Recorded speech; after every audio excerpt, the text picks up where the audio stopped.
Hello everyone, कैसे हैं आप सब और आपका बहुत बहुत स्वागत है हमारे इस यूट्यूब चैनल जिसका नाम है जाविश फिजिक्स। तो हम लोग वॉन द ग्राफ जनरेटर को डिस्कस कर रहे हैं और जो न्यू व्यूअर्स हैं जिन्होंने previous video won the graph generator का नहीं देखा है तो उनसे दरख्वास्त है तहे दिल से कि पहले जाएं और उस वीडियो को देखें, फिर इस वीडियो को देखें ताकि आपको कंप्लीटली अच्छे से हर एक पॉइंट समझ में आए। इसके प्रीवियस वीडियो का जो लिंक है वो इसके डिस्क्रिप्शन बॉक्स में मिल जाएगा, तो आप वहां से जाकर देख सकते हैं। तो चलिए एक बार थोड़ा रिकॉल कर दूं कि मैंने वॉन द ग्राफ जनरेटर में क्या क्या चीज डिस्कस कर लिया है हम लोगों ने। तो हमने ये पढ़ा था कि किसी भी पोटेंशियल एनर्जी को, किसी चीज को अगर आप फास्ट मूव कराना चाहते हैं जो बहुत ही छोटा है, तो जरूरी है कि आप उसे पोटेंशियल एनर्जी दे, फिर वो पोटेंशियल एनर्जी कन्वर्ट हो जाएगा किसमें, काइनेटिक एनर्जी में। तो हम उसे हाई स्पीड से मूव कराकर, किसी से भी इंपैक्ट कराकर उसे डिस्ट्रॉय कर सकते हैं। तो पोटेंशियल एनर्जी देंगे तो वो कन्वर्ट हो जाएगा किसमें, काइनेटिक एनर्जी में। ये पहला कंसेप्ट हमने समझा था। दूसरा कंसेप्ट हमने ये समझा था कि surface charge density on a conductor, जहां पर सिग्मा इनवर्सली प्रोपोर्शनल आर, मतलब जहां भी रेडियस छोटा होगा वहां पर सरफेस चार्ज डेंसिटी ज्यादा होगा, ठीक है। और ये चीज हम लोगों ने डिस्कस करा था कि जब आप फ्रिज के वर्टेक्स पर, या फिर फ्रिज के वर्टेक्स हो गया, या फिर स्टेबलाइजर के वर्टेक्स पर जब आप अपने हाथ को या अपने स्किन को टच कराते हैं तो आपको शॉक महसूस होता है। इस वजह से शॉक महसूस होता है क्योंकि वो वर्टेक्स होता है, वो कोना होता है, वो पॉइंट जैसा होता है। तो वहां पर आर बहुत कम होगा, इस वजह से वहां सिग्मा ज्यादा होगा। सिग्मा ज्यादा होगा जहां चार्ज ज्यादा होगा, इस वजह से आपको वोल्टेज ज्यादा महसूस होगा। और किसी भी कंडक्टर पर जो पोटेंशियल होता है वो कांस्टेंट होता है। तीसरा कंसेप्ट हमने क्या समझा था, कोरोना डिस्चार्ज। कोरोना डिस्चार्ज में ये समझे थे कि अगर आपको कहीं पर भी ज्यादा चार्जेस देने हैं तो आप वहां पर जो कंडक्टर है उस कंडक्टर को ब्रश के फॉर्म में कीजिए। जब आप ब्रश के फॉर्म में करेंगे तो पॉइंट बिहेवियर देखने को मिलेगा, और जहां पॉइंट होगा वहां पर सरफेस चार्ज डेंसिटी ज्यादा होगा, इस वजह से ज्यादा चार्जेस वहां पर, है ना, मूव करेंगे। तो अब ये तीन प्रिंसिपल समझने के बाद जो चौथा प्रिंसिपल है वो हम लोग समझेंगे। वो क्या है, देखिए जो चौथा प्रिंसिपल है वो ये है कि जैसे मेरे पास कोई स्फेरिकल सेल है, ठीक है, ये मेरे पास कोई स्फेरिकल सेल है, ठीक है, ये इसका आउटर सरफेस है, आउटर सरफेस, और ये इसका इनर सरफेस है, अंदर वाला इनर सरफेस। अब एक चीज समझिए, इनर सरफेस, ठीक है, एक चीज ये समझिए कि जब भी हम किसी कंडक्टर पे चार्ज देंगे तो कंडक्टर का ये बिहेवियर होता है कि उसके ऊपर कोई भी चार्जेस होंगे तो वो अपने चार्जेस को आउटर सरफेस पर शिफ्ट कर देता है, रिसाइड कर देता है, ठीक है। जैसे अगर हम चार्ज इस कंडक्टर को देंगे तो ये क्या करेगा, अपने चार्जेस को यहां पर शिफ्ट कर देगा, मतलब कि आउटर सरफेस पर शिफ्ट कर देता है। ये कंडक्टर का बिहेवियर है। मतलब कोई भी चार्ज अगर हम देंगे तो उसके इनर सरफेस पर कभी रहने वाला नहीं है, वो उसके सारे चार्जेस को कहां शिफ्ट कर देता है, रिसाइड कर देता है, तो आउटर सरफेस पर, ठीक है। अब जैसे मेरे पास एक कोई चार्ज है, यहां पर मेरे पास कोई चार्ज है, ठीक है, ठीक है, और उससे पहले इस कंडक्टर पर जो चार्ज है वो मान लेते हैं 1000 कूलम। इस कंडक्टर पर चार्ज कितना है, 1000 कूलम, ठीक है, और वोल्टेज कितना है, तो वोल्टेज मान लेते हैं 100 वोल्ट। वोल्टेज कितना है, 100 वोल्ट, ठीक है। मेरे पास कोई चार्ज है और इस चार्ज का, ठीक है, इसके पास जो चार्ज है वो मान लेते हैं कितना है, तो चार्ज है इसके पास 2 कूलम, और इसका जो पोटेंशियल है वो कितना है, 2 वोल्ट, ठीक है। हम चाहते ये हैं, ठीक है, एक बार फिर से देखिए कि ये जो कंडक्टर है इसके पास ये सेल है, स्फेरिकल सेल है, इसके पास आउटर सरफेस है, इसके पास इनर सरफेस। कंडक्टर या स्फेरिकल सेल, ये सब का बिहेवियर ये होता है कि जो भी आप चार्जेस इसके ऊपर देंगे वो सारे चार्ज को क्या करेगा, अपने आउटर सरफेस पर रिसाइड कर देता है, शिफ्ट कर देता है। अंदर जब भी होगा चार्जेस कितना होगा, 0 होगा। अब मेरे पास ये चार्ज है, ये 2 कूलम है, इसका पोटेंशियल 2 वोल्ट है, ये सरफेस है, इसका पोटेंशियल 100 वोल्ट है, और चार्ज कितना है, 1000 कूलम। हम ये चाहते हैं कि इस चार्ज को इस कंडक्टर पर भेज दें। हमारा काम क्या है कि हम चाह रहे हैं कि इस चार्ज को इस कंडक्टर पर भेज दें। तो भेजने के लिए हम काम क्या करेंगे, तो हम यहाँ ये जो चार्ज है इसे लेंगे और इसे ऐसे जोड़ देंगे। तो जब हम ऐसे जोड़ेंगे तो जोड़ने में ये होगा कि इसके पास जो चार्ज है वो 2 कूलम है, पोटेंशियल 2 वोल्ट है, इसके पास जो चार्ज है वो 1000 कूलम है, पोटेंशियल कितना है, 100 वोल्ट। तो देखिए हम ये जानते हैं कि एनर्जी या चार्ज फ्लो करता है हायर पोटेंशियल से लोअर पोटेंशियल तक। तो हायर पोटेंशियल से लोअर पोटेंशियल फ्लो करेगा। अब हम चाह ये रहे थे कि ये चार्ज इस पर शिफ्ट हो जाए, और ये करने के क्रम में, ठीक है, हम इसे जोड़ देते हैं कंडक्टर से। तो हम ये देखते हैं कि इसका पोटेंशियल और चार्ज 2 कूलम 2 वोल्ट, इसका पोटेंशियल और चार्ज 1000 कूलम 100 वोल्ट। तो होता ये है कि हायर पोटेंशियल से लोअर, तो सारा जो चार्ज है वो इस पर से ना आकर इधर आने लगेगा। तो ये उल्टा हो गया। हम ये चाह रहे थे कि ये सारे ये जो चार्ज है ये इस पर शिफ्ट हो जाए, लेकिन इसके लिए जब मैंने तार से इसे कनेक्ट किया तो यहाँ उल्टा हो रहा है। उसका चार्ज इस पर आ जा रहा है, उसका पोटेंशियल इस पर आ जा रहा है। तो हो ये रहा है कि हम जो चाह रहे हैं वो उसके अपोजिट हो जा रहा है, और हम चाहते हैं कि ये चार्ज इस पर शिफ्ट कर जाए। तो दूसरा ऑप्शन क्या है? ये ऑप्शन मेरा फेल कर गया, ये काम नहीं कर रहा है, क्योंकि यहाँ पर उल्टा काम कर रहा है जो हम चाह रहे हैं उसके अपोजिट। तो दूसरा उपाय क्या है? दूसरा ऑप्शन क्या है? तो दूसरा ऑप्शन ये है कि यहाँ पर हम एक कैविटी बना दें। कैविटी कहने का मतलब है ये खाली स्पेस। हम अभी जस्ट आपसे कहे ये कि कंडक्टर का बिहेवियर ये होता है कि जब भी उसके आप चार्ज देंगे तो वो आउटर सरफेस पर शिफ्ट कर देता है। अब ये चार्ज है, हमें इस पर भेजना था, बाहर वाला रास्ता काम नहीं कर रहा है, तो अब हम क्या करेंगे? अंदर वाला रास्ता, हम इस चार्ज को उठाएंगे और यहाँ से ऐसे ले जाएंगे, इसके अंदर से ले जाएंगे। जब हम इसके अंदर से यहाँ इसको ले जाएंगे, ठीक है, जब हम इसको यहाँ से अंदर ले जाएंगे तो ये क्या हो जाएगा? ऐसे इसको कनेक्ट किए तो ये देखिए, ये इसके पास कितना था? 2 कूलम, ये 2 कूलम इसको देगा, ये 2 कूलम क्या हो जाएगा? शिफ्ट कर जाएगा ऊपर, और चार्ज यहाँ आ जाएगा। फिर मेरे पास एक और चार्ज है 3 कूलम। मैंने कोशिश करा कि इस कूलम को इस पर भेजना। अब देखिए पहले कितना था? 1002 कूलम दिए, तो ये हो जाएगा 1002, ठीक है, 1002 कूलम हो जाएगा। अब मेरे पास दूसरा है, इसे भी कोशिश ये करना है कि सरफेस इस कंडक्टर पर भेज दे। तो हम इसे भी ऐसे उठाएंगे और फिर ऐसे इसके अंदर ले जाएंगे। जैसे ही हम इसके अंदर ले जाकर यहाँ रखेंगे और इसे ऐसे कनेक्ट करेंगे या इसके अंदर सटा देंगे, तो ये फिर क्या करेगा? ये जो 3 कूलम था ये इसे यहाँ पर ट्रांसफर कर देगा, तो फिर यहाँ 3 कूलम आ जाएगा। और अंदर का चार्ज हमेशा कितना होगा? 0, ठीक है, अंदर ऑलवेज चार्ज कितना होगा? 0 होगा। तो ये एक चीज समझना है क्या क्या कि कंडक्टर के सरफेस पर जो चार्ज होंगे, ठीक है, वो अपने आउटर सरफेस पर रिसाइड कर देता है, शिफ्ट कर देता है। दूसरी चीज कि हम जब भी चार्ज को, और कंडक्टर के अंदर चार्ज हमेशा कितना होगा? 0 होगा। हम जब भी कोई चार्ज देंगे अंदर तो वो क्या करेगा? वो सारे चार्ज को आउटर सरफेस पर शिफ्ट कर देगा, और अंदर कितना हो जाएगा? फिर से 0 हो जाएगा। अब बात आता है पोटेंशियल का। तो ये चीज समझिए कि यहां पर इसका पोटेंशियल कितना है? 100 वोल्ट। तो हमने इलेक्ट्रोस्टैटिक्स ऑफ कंडक्टर जो चैप्टर 2 में पढ़ा था, इलेक्ट्रोस्टैटिक्स ऑफ कंडक्टर, उसमें हमने ये पढ़ा था कि जो भी कंडक्टर होगा उसके हर एक पॉइंट पर, या इससे प्रीवियस लेक्चर उसमें भी हम लोगों ने पढ़ा था कि जो कंडक्टर होता है उसके लिए V क्या होगा? कांस्टेंट। जो सरफेस पर पोटेंशियल होगा वही पोटेंशियल उसके हर एक हिस्से पर होगा, हर एक जगह पर होगा। तो इस कंडक्टर के पास पोटेंशियल कितना है? 100 वोल्ट। तो इसके अंदर भी जो पोटेंशियल होगा वो कितना होगा? 100 वोल्ट। बात समझ में आ रहा है? तो कंडक्टर के हर एक पॉइंट पर पोटेंशियल कैसा होता है? सेम होता है। चार्ज को तो हमने भेज दिया, अंदर से ले गए, इसके इनर सरफेस पर सटाए, वो क्या करता है? उससे चार्ज लेकर बाहर भेज देता है। इस तरीके से चार्ज बाहर शिफ्ट हो गया, लेकिन अंदर हमेशा कितना है? चार्ज 0। अब बात करते हैं पोटेंशियल की। तो पोटेंशियल में क्या होता है कि हमने ये पढ़ा था कि कंडक्टर के हर एक पॉइंट पर पोटेंशियल कैसा होगा? कांस्टेंट होगा। तो यहां पर इस कंडक्टर का पोटेंशियल कितना है? 100 वोल्ट। तो इसके अंदर भी पोटेंशियल कितना होगा? 100 वोल्ट। हर एक पॉइंट पर कितना होगा? 100 वोल्ट, ठीक है। अब देखिए यहां पर जो चार्ज है मेरे पास, इसका पोटेंशियल कितना है? 2 वोल्ट।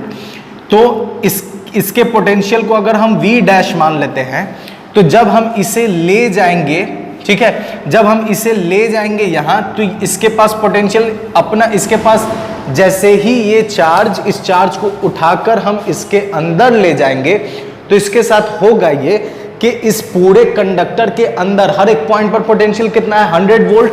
तो जब हम इसे उठाकर ले जाएंगे तो इसका भी पोटेंशियल कितना हो जाएगा? 100 वोल्ट, ठीक है। तो ये चार्ज अगर मान लेते हैं P है, तो जैसे ही P यहां पहुंचेगा तो P के पास पोटेंशियल कितना हो जाएगा? 100 वोल्ट। क्यों? क्योंकि जिस कंडक्टर में हम ले गए उसका पोटेंशियल कितना है? 100 वोल्ट। लेकिन इसके पास अपना भी तो पोटेंशियल है, और वो कितना है? 2 वोल्ट। तो ये जुड़ जाएगा। तो इसके पास टोटल कितना आ जाएगा 102 वोल्ट। अब देखिए अंदर का पोटेंशियल कितना 100 वोल्ट, इसके पास पोटेंशियल कितना हो गया 102 वोल्ट। तो जब इसके पास अपना पोटेंशियल कंडक्टर की वजह से 100 और अपना 2 तो टोटल हो गया 102। अब इससे ये ज्यादा है और पोटेंशियल कहां से कहां मूव करता है, हायर से लोअर की तरफ, तो इस ये चार्ज का पोटेंशियल इसमें ट्रांसफर हो जाएगा और ये कितना आ जाएगा 100 वोल्ट से 102 हो जाएगा। तो इस तरह से हम क्या करते हैं, किसी भी कंडक्टर के ऊपर चार्ज हम जब ले जाएंगे उसके अंदर, तो चार्ज उसके इनर सरफेस से होते हुए आउटर सरफेस में जाएगा, चार्ज आउटर सरफेस में ट्रांसफर हो जाएगा, अंदर चार्ज जीरो रहेगा। पोटेंशियल के साथ क्या होगा कि उस जिस कंडक्टर में हम ले जा रहे हैं उसमें उसका पोटेंशियल उस कंडक्टर का हर जगह सेम होगा, जिस चार्ज को ले जा रहे हैं उसके पास भी अपना पोटेंशियल होगा, और होगा ये कि जब पोटेंशियल उसको हम उसका जो पोटेंशियल होगा वो अंदर जाते ही उसके साथ ऐड हो जाएगा और उसका पोटेंशियल हाई हो जाएगा। जब उसका पोटेंशियल हाई हो जाएगा तो फिर दोनों क्या हो जाएगा कि मैक्सिमम हो जाएगा और मैक्सिमम से मिनिमम तक फ्लो करता है, इसका पोटेंशियल भी इस कंडक्टर पर आ जाएगा। तो इस तरीके से हम किसी भी कंडक्टर को चार्ज और पोटेंशियल दे सकते हैं, इंस्टॉलमेंट में आप कह सकते हैं, पॉइंट टू पॉइंट कह सकते हैं, ठीक है। तो जो भी हम इसको देते जाएंगे ये सब यहाँ शिफ्ट होता जाएगा, अंदर उतना का उतना ही होता चला जाएगा। तो इस तरीके से चार्ज भी दे सकते हैं और पोटेंशियल भी दे सकते हैं। तो ये 4 प्रिंसिपल है जिससे किसे समझने के लिए हमने पढ़ा है वन वे ग्राफ जनरेटर। 3 यहाँ है और चौथा अभी हमने अंडरस्टैंड किया, अभी समझा, ठीक है। अब यहां से वन वे ग्राफ इतना समझने के बाद अब हम वन वे ग्राफ जनरेटर को इजीली समझ सकते हैं। देखिए वन वे ग्राफ जनरेटर में क्या होता है, उससे पहले अंदर का जो इनर सरफेस पर जो चार्ज होगा, इनर सरफेस पर चार्ज होगा वो कितना होगा 0, ठीक है। और इनर सरफेस पर अंदर कैविटी में यहाँ जो पोटेंशियल होगा वो कितना होगा, तो पोटेंशियल होगा V डैश प्लस V, ठीक है। V डैश किसका, जो हम चार्जेस देंगे उसका पोटेंशियल और V इसका पोटेंशियल। तो अंदर जाते ही उसका जो टोटल पोटेंशियल हो जाएगा वो इतना हो जाएगा। वन वे ग्राफ जनरेटर में क्या होता है कि उसमें भी हम एक बड़ा सा स्फेरिकल सेल लेते हैं, ठीक है। वन वे ग्राफ जनरेटर में भी हम लोग एक बड़ा सा स्फेरिकल सेल लेते हैं और इस स्फेरिकल सेल को, ठीक है, एक चैम्बर से हम लोग अटैच कर देते हैं, ठीक है। इस तरीके से चैम्बर होता है, इससे हम लोग अटैच कर देते हैं।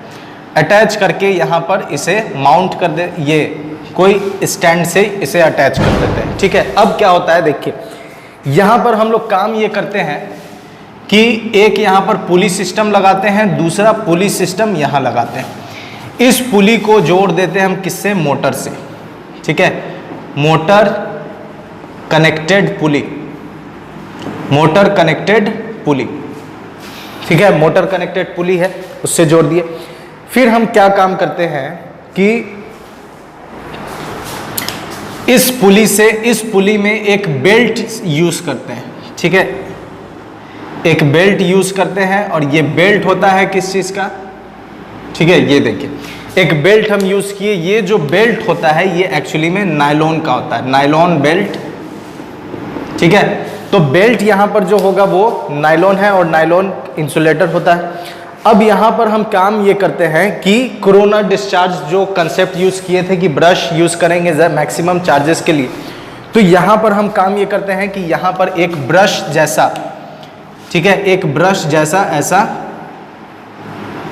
ब्रश जैसा कंडक्टर यूज करते हैं और इस कंडक्टर को हम अटैच कर देते हैं किससे, तो बैटरी से। ये बैटरी से कनेक्ट कर दिए और बैटरी का पॉजिटिव एंड इधर जोड़ देते हैं, निगेटिव एंड को क्या कर देते हैं हम लोग, अर्थिंग कर देते हैं, ठीक है। अर्थिंग कर दिए। अब जब अर्थिंग कर दिए तो अब देखिए प्रोसेस क्या होता है कि जैसे ही, ठीक है, जैसे ही ये पॉजिटिव है तो ये पूरा हिस्सा क्या हो जाएगा, पॉजिटिव हो जाएगा। यहाँ पर भी पॉजिटिविटी क्रिएट होगा। ये नायलॉन बेल्ट जो है वो कंडक्ट इंसुलेटर है, तो इसके पास न्यूट्रल, जितना इलेक्ट्रॉन उतना ही प्रोटॉन, तो ये पॉजिटिव होने की वजह से ये भी पॉजिटिव एंड हो जाएगा। ये क्या करेगा कि नायलॉन बेल्ट पर जितने भी निगेटिव होंगे उसको न्यूट्रलाइज कर देगा और फिर नायलॉन बेल्ट को कैसा कर देगा, तो नायलॉन बेल्ट को पॉजिटिव कर देगा, ठीक है। अब नायलॉन बेल्ट को पॉजिटिव कर दिया तो ये पॉजिटिव हो गया। अब देखिए इतना हिस्सा पॉजिटिव और ये जो पुली है ये किससे जुड़ा हुआ है, मोटर से। तो जब मोटर घूमेगा तो ये बेल्ट ऊपर जाएगा। जब ये बेल्ट खिसक कर यहाँ पहुँच जाएगा तो ये चार्ज जो है, हम जानते हैं कि इंसुलेटर पर चार्ज कहीं मूव नहीं करता है, वो जहाँ पर है वहीं पर रहता है। तो ये बेल्ट शिफ्ट करके यहाँ आ गया, अब इसके सामने दूसरा नया बेल्ट आ गया। अब जब वो नया बेल्ट आ गया तो उसके साथ भी यही प्रोसेस है, फिर ये भी शिफ्ट करके ऊपर चला जाएगा, फिर उसके सामने एक नया बेल्ट आ जाएगा, फिर वहां पर सेम प्रोसेस, और इस तरीके से बेल्ट, पूरे बेल्ट में ये पॉजिटिव चार्ज आ जाएगा। जब पूरे बेल्ट में पॉजिटिव चार्ज आ जाएगा तो फिर से देखिए ये यहां पहुंचा। अब यहां पर फिर से हम क्या काम करते हैं, कोरोना डिस्चार्ज वाला काम करते हैं। तो कोरोना डिस्चार्ज के लिए हम यहां पर फिर से क्या काम करेंगे, एक कॉम्ब यूज करते हैं। ठीक है, एक कॉम्ब यूज करते हैं और इस कॉम्ब को जोड़ देते हैं इसके इनर सरफेस से। ठीक है, जैसे ही हम इस कॉम्ब को इनर सरफेस से जोड़ देते हैं तो ये देखिए ये पॉजिटिव है, ये पॉजिटिव क्या करेगा, इस कॉम्ब के निगेटिव को न्यूट्रलाइज कर देगा। तो इस पर क्या बच जाएगा, पॉजिटिव। ये सारा पॉजिटिव यहां आ जाएगा और ये सारा पॉजिटिव यहां से होते हुए इसके इनर सरफेस पर। और हमने अभी जस्ट पढ़ा है कि जब भी हम इनर सरफेस पर चार्ज देंगे तो इनर सरफेस पर चार्ज जीरो होता है, वो क्या कर देगा, सारे चार्ज को बाहर भेज देगा।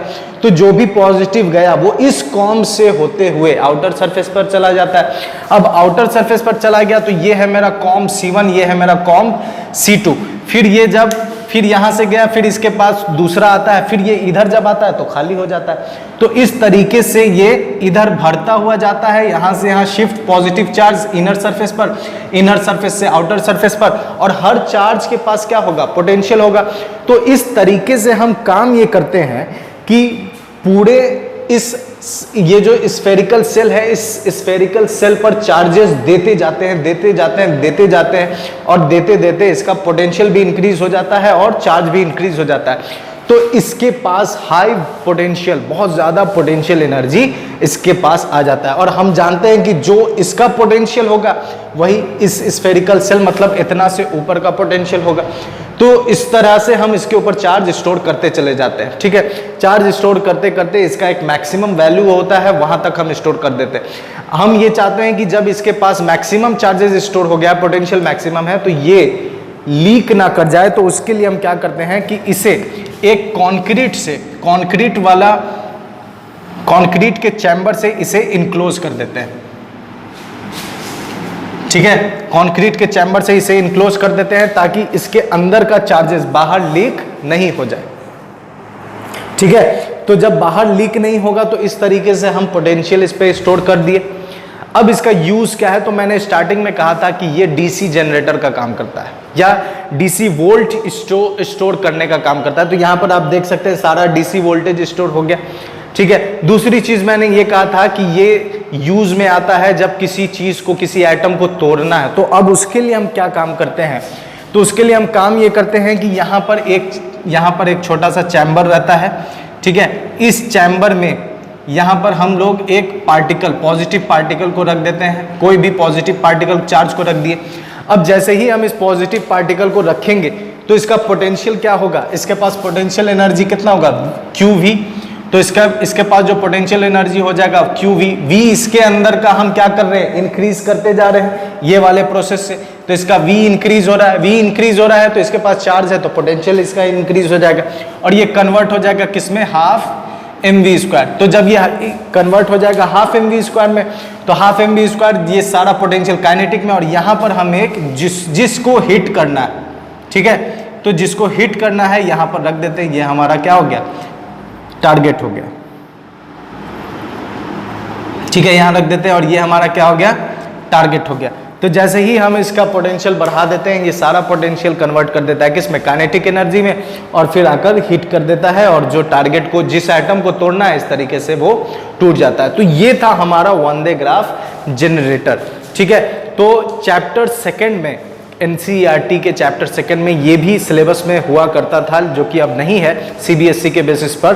तो इस तरीके से वन वे ग्राफ जनरेटर में हमने 2 लेक्चर्स में इंट्रोड्यूस करा है, पूरा समझाया है। आप अगर नहीं देखे हैं तो इस वीडियो के डिस्क्रिप्शन बॉक्स में इसके प्रीवियस, जिसमें हमने इस तीनों को डिस्कस करा, उसका लिंक आपको मिल जाएगा, आप देख सकते हैं। और आपका बहुत बहुत शुक्रिया मेरे साथ बने रहने के लिए।